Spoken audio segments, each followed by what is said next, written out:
Session of Horizons. Thanks for joining, everybody. My name is Issa White. I'm the program director of Autumn. And basically, my job here today is making sure that we're sharing with you some of the career paths of the individuals we work with at Autumn, and allowing them to share their experience and see how that relates to your area in life now, and see how that gets you into tech, or how it progresses you into tech. You can go to the next slide, please. Clicking my. As we share in each one of our meetings, there is a problem in the lack of diversity in tech. And if you compare the US population to the population of the major tech companies listed below, it is not consistent with the percentages represented in the Black and Latino communities.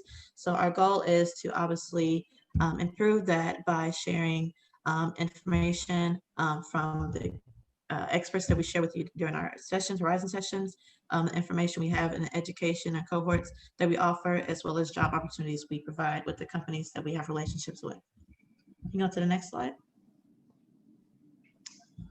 So with that problem, we decided to have one of our solutions being with Autumn Horizons.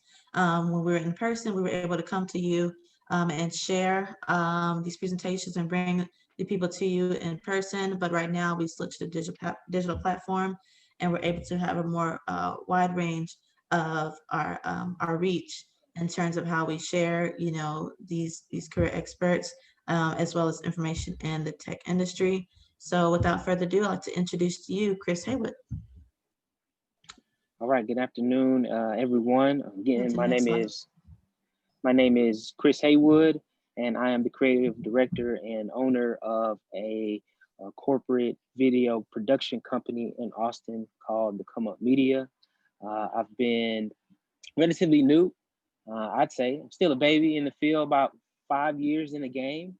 And I still think there's so much for me to learn, but I've been relatively successful in this venture. I was able to leave my full-time job as a high school counselor to pursue this. So I slowly worked my way up and have done projects for huge Fortune 500 companies, South by Southwest, Nokia, just a lot of Texas State University, UT. And so I'm here today, hopefully to inspire you. As you'll see, what you're gonna find out, my path was untraditional. And the beautiful thing about this path is there's a low barrier to entry, and you can compete as long as you have the skill and the portfolio. And so I hope by the end of this presentation, I will give you some insight on how digital media and storytelling is always a marketable skill, and hopefully set the tone and kind of get you excited about video. So yeah, let's go ahead and get going. I have two of my highlight reels that I want to show you, just to kind of get you kind of pumped about kind of what's possible. They're both really short, so if we can maybe get those playing, that'd be great. My first one is 2018. Looking at these now, I feel like they're not as good as I am right now, but yeah, if we can play those, that'd be great.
Okay, can y'all hear me? Still hear me okay? Okay, so before I start the next one, so I exclusively, for the most part, my clientele is corporations and businesses. And I decided that because corporations and businesses have the money and the budgets to pay me, as opposed to a lot of times artists may not, although they're very talented. I love entrepreneurship and I love working with businesses. I've always been interested in enterprise. And so my biggest product that I provide for corporations are what we call video business cards. And those are just essentially overview videos of a business or a service. And so one of the best ways that I market my business is I create these little reels and I put this on my website. And then so people can kind of see my work and my skill. That was in 2018. I think that's very terrible now. But we'll show you one more and then we'll get started in kind of how things are going.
All right, so that was my 2019 reel. And so as I said it before, I'm exclusively in business video, but even from there you can see the variety of clients that I serve. Wrestling coaches, universities, weddings, University of Texas and their Longhorn City Limits. And I think that's great because it's never the same job every single day. And I'm able to work with people from different backgrounds and every single shoot is different. So we can go ahead and go to the next slide. I actually did not start out interested in video, believe it or not. I was a high school counselor for many, many years. And there's a picture on the right of me and some of my students at Disney World at the top. I was a counselor at Del Valley High School and Cedar Creek High School and Pflugerville High School. And before that, I had a catering company called Healthy Meals at Work. So at that time, I was Chef Haywood.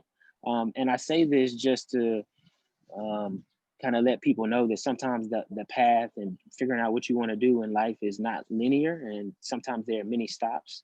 I've always had some type of side business kind of going on, but I show this for a couple of reasons. A, to know that you can, while I was a counselor, I was consistently working on video and constantly getting better and reinvesting my profits into getting better equipment and things like that. And so we can go next slide. And so now this is what I do full time. Got some pictures here. I specialize in narrative storytelling. So interviews, I do podcasts for companies. Anytime companies have events that they want to, either recap or to market, fundraise money, they bring me in to tell this story in order to get the job done. So there's a lot of equipment and technology that I use on a daily basis that I see, but it's a pretty cool job. I can edit from home. Honestly, below the bottom left, what you see is, I would say, I'm very proud to say that, this is slowly kind of crewing equipment, but you can get started for honestly you know, $1,000 equipment, and then by doing jobs slowly and surely, you can get up to bigger jobs. I'm closing in on just to kind of get y'all excited about stuff. I'm closing in on a contract with KIP right now, and that's a $15,000 contract. I've had $20,000 contracts with Nokia, and so honestly, that's cheaper than paying an employee every single month. So I come in, and then when I'm done with my project, you know, I leave. So there's definitely a great financial opportunity. As y'all know, everybody has phones. Everybody is looking to, people really don't read anymore, essentially. They're gonna do research, and they're gonna look to see how can they be engaged. And video is the #1 way to engage an audience. So we can go ahead and go next slide. So essentially what I do is multifaceted. In terms of production of videos and films, there's 3 stages of that, and they are pre-production, production, and post-production. Pre-production is actually all the things that happen before you show up to shoot video, and that is, you know, scouting a location. You never want to show up to a place without knowing the lighting, without knowing if there's outlets, without knowing if there's noise. Those are all things that you want to get. Administrative duties, you always want to make sure you have a deposit. You want to make sure that the money is right. You want to make sure that everybody is on the same page of when to show up. Many times, if I don't have the equipment myself, I can rent those. So I need to pick up equipment. And then most importantly, I need to storyboard my video so I know when I get in front of the talent, they need to understand, I need to understand where this is going. And a great video is made before it's actually ever shot. Because when the camera comes on, I already know what questions I need to answer. I know I have a good idea of what visually I want to do already. And now it's just up for me to get in front of the talent and make it happen. In production, that's when we actually get to the tech, the hardware, the cameras, the mics, the lights. And it's a very complex, yet simple thing at the same time. There's a lot of things going on at one time. Lighting is the lighting setup. You have to make sure that your subject is lit very well. You don't want too much light, but you know, playing around with things on shadows on faces and contrast on somebody's face, and I can alter somebody's mood by how much light I let in the camera. And so understanding what looks visually pleasing, and you know, do I want a color light? Do I want a warm light? Do I want a soft light? All those things that I have to think of. Next, audio is very important. People will let you slip on a bad picture, you know, every now and then, a little camera shake, but they will not allow bad sound. And so I always run 2 microphones, one mic'd up on my client, and I always run a backup. You're always listening in on your video, making sure that, you know, there's no dogs barking, the AC unit may be loud and things like that. So you always want to have the audio set up. Cameras is the actual setup of what we're shooting. I shoot on a Panasonic S1. It's really not a big bulky camera. Have you ever created a short film or video? Yes, I'm gonna talk about that just saying. I usually shoot 2 cameras at one time. And then actually when all this is going on, I actually still have to sit in front of my person and ask questions. So that's pretty cool. And then finally on the back end, that's when I get to the software and where the magic really happens of editing things, taking out things that don't need to be there, coloring the video, putting a dope soundtrack music to it so it has the right feel to it. People always commend me on how the video cuts to the music, and I cut on the drums and I cut on the snare so it feels seamless. And then adding text and making a move and all that type of stuff is what I do after the video. And so that is really where the art is. And so those are the 3 parts of the production process. Someone asked, have I ever done a short film? I have I had just completed my first documentary 3 months ago, and it was called Hashtags and Halos. It's about 14 minutes long. I can share that with your program after if they want to check it out. And it was documenting a artist in Austin who was doing a mural right there on 4th and 35. I may have seen it, of George Floyd. And this is at the height of when that situation happened. And it was really kind of documenting him making that mural. And it's very beautiful. Y'all should definitely go check it out. You've probably seen Instagram pictures and things like that. And so I followed him for about a month and followed a lot of the protests and the social unrest. And essentially it's just like a timestamp of what Americans and specifically Black people were feeling at that time, and how it was a very troublesome and turbulent time for a lot of people.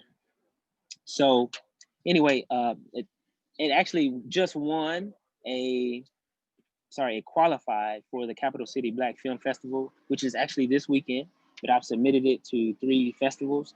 And so you don't have to be on the corporate video side. You can also do documentaries, which is really what I want to do.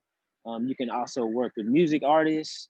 You can work in real estate and just do videos for real estate. You can get into TV and live streaming, which is another big thing, doing conferences and live events.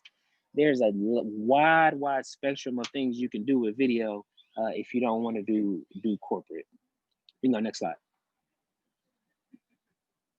I'm gonna make sure that I didn't miss anything. You see, would you able to show as an example of a video? Yes, I'll definitely want to show y'all that documentary. In addition to into the technical things, these are some of the other sides. And I show these things just to show that you have to be well-rounded. And when you're working in enterprise and a business owner, you have to be able to manage equipment, manage your client communication, and running QuickBooks. You also have to market yourself. I created my own website, and you have to network with people, just telling people what you do. And you also have to, deal with money. So you have to pay your taxes. I have to send out proposals. So if somebody's interested in the video, I type up something, tell them the scope of work, and I have to send that out to them. And so being comfortable in sales a little bit, being confident in what you can bring to the table is also very, very important. Let me go next slide. Things that I love about my work, and I think anybody would, is videos are really, it's art. I don't have a paintbrush, but it's really creativity and expressing yourself. Every project is different, so it's never the same, and everyone has a different challenge. And so not only is it fun, but also I get to do stories for people who really, really need it. So for an example, I did a video for a nonprofit called Rebels for Humanity, and they essentially go out once a month and they just go feed the homeless on Riverside and off 183. And so by me doing a video for them, they were able to get X amount of dollars that could help them feed homeless. And so they didn't have a lot of money, but I was able to really impact my community because the video that I'm providing for people are able to provide value. And so I think we got another. Okay, we got another question here. Let me see. Can you tell us about your biggest and favorite project? It's definitely the documentary. Definitely. I shot it over a month. It was a lot of hard work, but honestly, it was easy. It was easy. But my next project that I'm gonna start is I'm gonna do a documentary on historically Black college and university bands. If you've ever seen an HBCU band, it's nothing like it. It's just the horns and the sound and the dancing, and it's amazing. And it's a cultural piece that I really wanna do. So I'll start working on that summer. Yes, if you got any connections, please let me know. If you have any connections with any band directors, let me know. So the cool thing about this is I get to tell stories that I think matters. And so I have the technology and the know-how to tell whatever I want. And so that's what I want to do, and I'm going to submit it to several film festivals, and it's gonna be great, and it feels good to be able to create what I want to create. Eventually, I may get into movies and short films. I like documentaries more because I don't have to have actors, I don't have to have makeup and all those things, you know. So I prefer documentaries because I just show up and I just make whatever, you know, whatever happens is real life. And so I'm a big advocate of those. Let's see. Do you have any questions that anybody, would like, or anything that I feel like I didn't cover?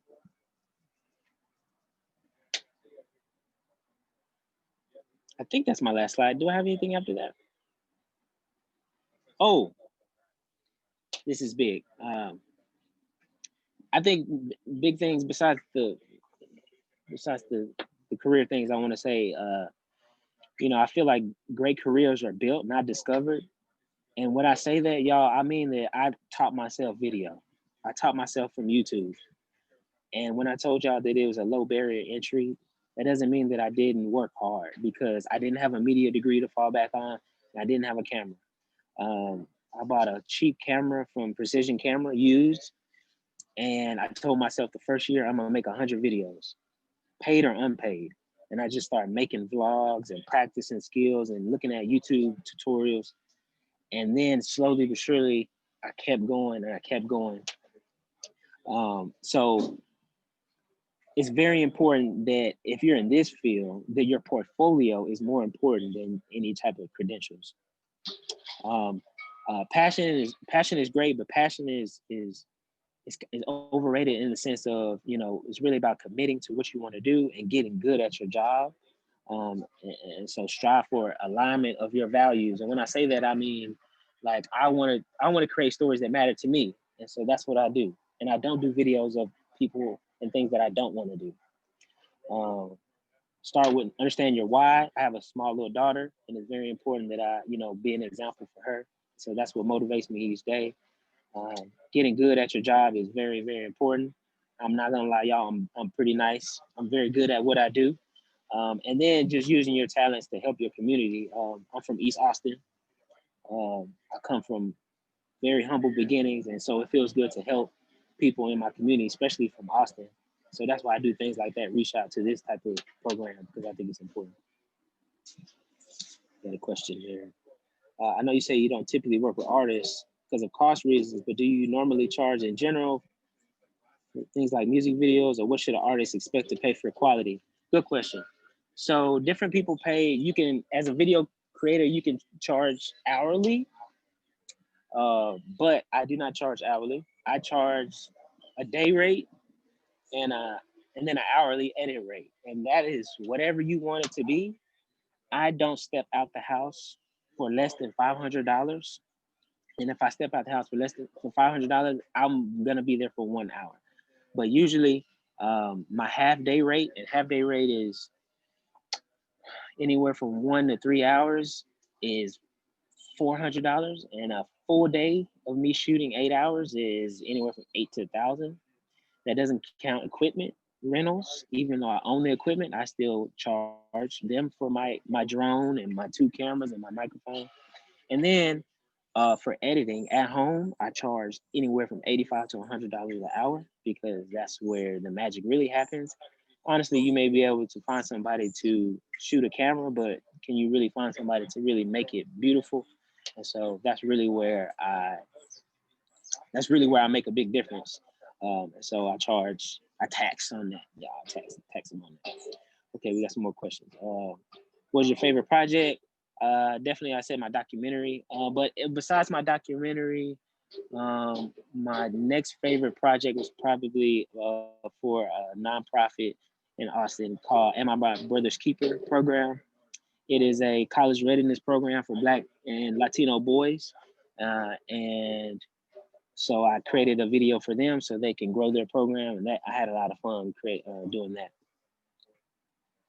Sounds like a good business idea. It really is, y'all. Like, I'm not saying everything is, there.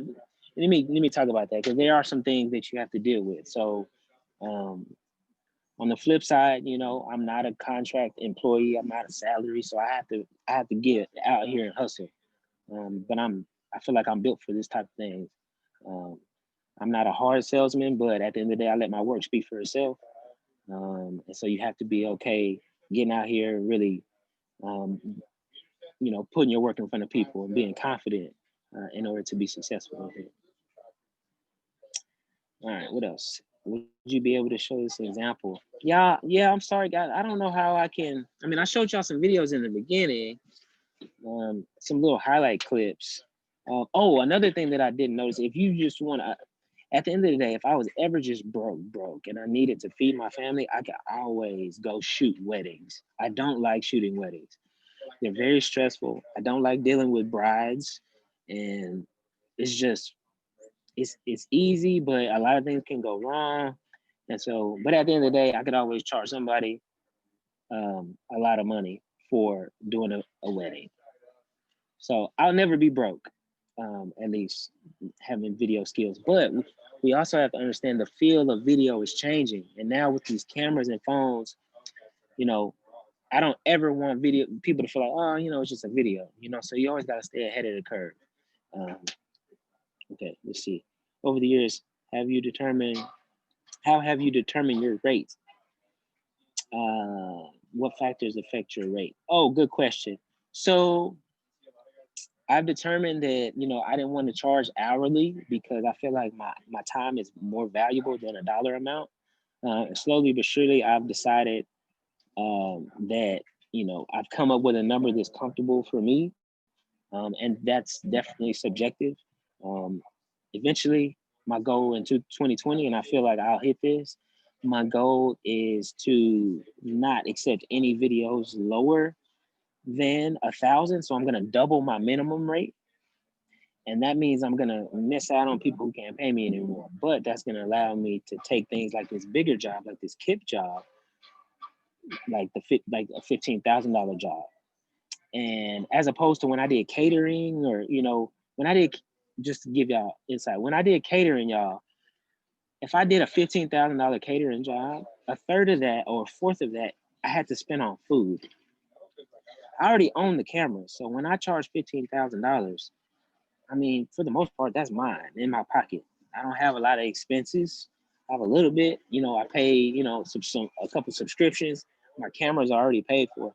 So, I mean, that's me. So it's definitely lucrative there. But you have to understand what your minimum price is. And what I mean by that is if you work for too cheap, it's gonna stress you out and you're gonna burn out. So I can't tell you what to charge. I can tell you, you know, what I do is standard essentially. Have a half day rate or a full day rate. I'm not gonna count the hours. If it's 6 hours, okay, that's a full day. If it's 2 hours, that's a half day. I just keep it like that. Okay, let's see what else. She said, do you collaborate with other videographers and media artists? Yes. For bigger projects, I definitely can't do it alone. And so when I go to Nokia, they bring me out. I definitely bring somebody else, and that's pretty dope because I get to pay other people. I have been brought along with other people, and so it's cool to give back and bring other people along. So yes, I definitely collaborate with other people. And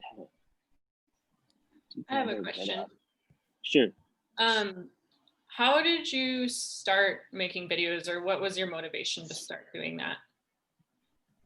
I was burnt out with catering, and my daughter, I had a camera at the time, had a camera that I would take pictures of my food, and my daughter threw my camera in the bathtub and ruined it. She was 2 years old, so I couldn't get mad. And so my burnout with catering, and I didn't want to do it anymore. And I said, you know what? I would love to just get a camera and like follow entrepreneurs and like do a segment on their life because that's what I'm interested in. And so I called it the Come Up TV, and that's how it started. And I did like 3-4 episodes.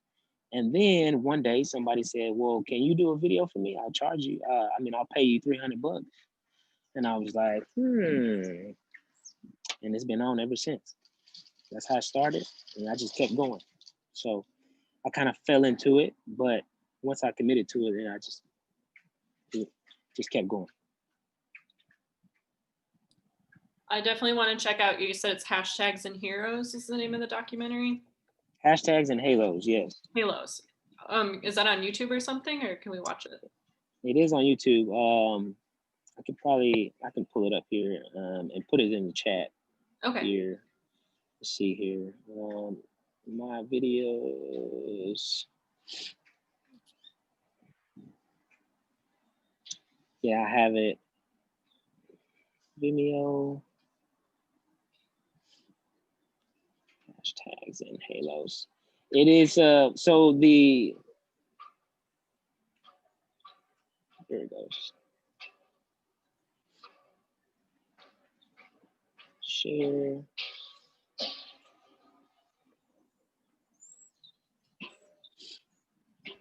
While you're looking for that video, have you, any of the American Youthworks students, have you ever created a video or maybe pursued a certain area in the arts as well? Okay, I put You it. respond in I'm the not sure you chat. can see it. I think I put it in there. Oh, I should have put it to everyone. Here we go. Let me paste. Okay. There we go. So, okay, can you ask that question one more time? I was asking the American Youthworks students if anybody has created a video or pursued any area in the arts as well. You can respond in the chat or unmute yourself. I did a TikTok video with my kids, probably like 10 of them. Yeah, it's a lot of opportunity right now in the field. And again, you know, you don't have to have a college degree or anything like that. But you still do have to be educated, you know. But you know, YouTube is free, and it's just a matter of are you going to get out there and are you going to get out there and make it happen? So I put a link to the documentary there. Check it out when you get a chance. How much money they give you in the hours? Like, how much money did they give me in the what now? In the hour, like 1 hour. Well, again, I don't charge hourly because, and let me tell you why they don't charge. If you charge hourly, what'll happen is somebody will try to be like, okay, Chris, I want you to come out and it only take 1 hour to shoot, and then it'll honestly take me 3 hours, or people underestimate what it really takes. And so by me either doing a half day or a full day rate, I get away from people trying to undercut me. And so if it's an hour, it really doesn't matter. You can either just, you can ask more of me until you feel the value of a half day rate. But I don't charge hourly like that. Yeah. Let's see, we got some questions here. I used to film my buddies. Yeah, skating videos. Yeah, I mean, like I said, there's many different avenues. You definitely don't have to do business. Again, I did businesses because they have the budget. So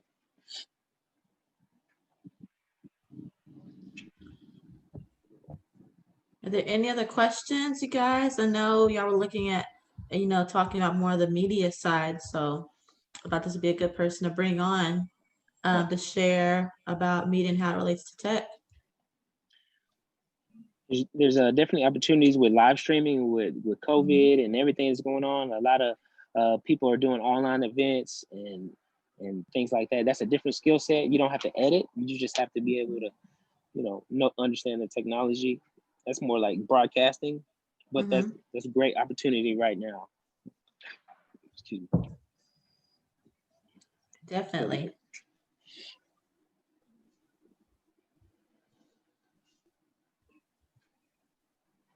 Okay. Are there any other questions? Oh, not now. Thank you. Okay. What kind of tools, Chris, do you use to edit? Do you use just Adobe? What kind of software do you use to edit your videos? Yeah, just Adobe. Just Adobe is all I use. Have you gone through like using like trial and error with other software tools, or is Adobe kind of the first one that worked for you? No, I used one called Filmora, Wondershare, and that was the introductory one. But I eventually, as you get better, Adobe is the, how do I say? It's the industry standard. Yeah, it's the industry standard. It's not the easiest, but it does the most. And so once my skill set got up to that, then I was able to just, to do that. About how much time did it take you to get, I guess, build the skills to use Adobe while, starting your career? Is that something you started in the beginning, or like you said, you just kind of worked up to Adobe? Yeah, but it didn't take me long. It really did. I was doing Adobe by first couple of months. I knew I would end up there because I had mentors, and mentorship is so important. And so I knew that I'd rather just get through it. And so there's so many tutorials on Adobe to kind of break it down. So I just went ahead and went with that. Okay. But there's things like there's the iMovies and things like that. But the thing about those things is you can tell when somebody uses that, and it doesn't really add production quality. So excuse me. And Adobe Creative Suite is great because there's really like 8 programs that I use in conjunction. I can do podcasts with Adobe Audition. Sometimes I have to edit pictures in Photoshop or create graphics in Adobe After Effects. And so it all kind of just, works together to help me as a professional. Okay. Well, thank you for your time. If nobody has any questions, you can go to the next slide and we can share some upcoming events with Autumn. So as you know, we shared information about the app. Make sure you go to autumn.com, AUTMTX.org. I said .com twice, .org, and make sure you sign up for our app. Just go to Autumn Learns, one of the tabs at the top, and you can scroll down and download our app as well. We have events coming up for our themed 12 Days of Autumn. Instead of 12 Days of Christmas, we call it 12 Days of Autumn, where we're sharing different opportunities for you to participate in panel discussion and breakout rooms that focus on resume building, getting into tech, whether you're new in your career, understanding some of the soft skills that you might need to take advantage of when you're in those interviews or networking tips. We also have a game show we're going to have where the winner would get a $250 credit for a workshop at General Assembly. And all of our participants that participate throughout the 12 days automatically get a $99 credit for General Assembly's workshops. So make sure you tune into those. Don't forget to submit your resumes by the 14th to Julie. There's a form we sent out.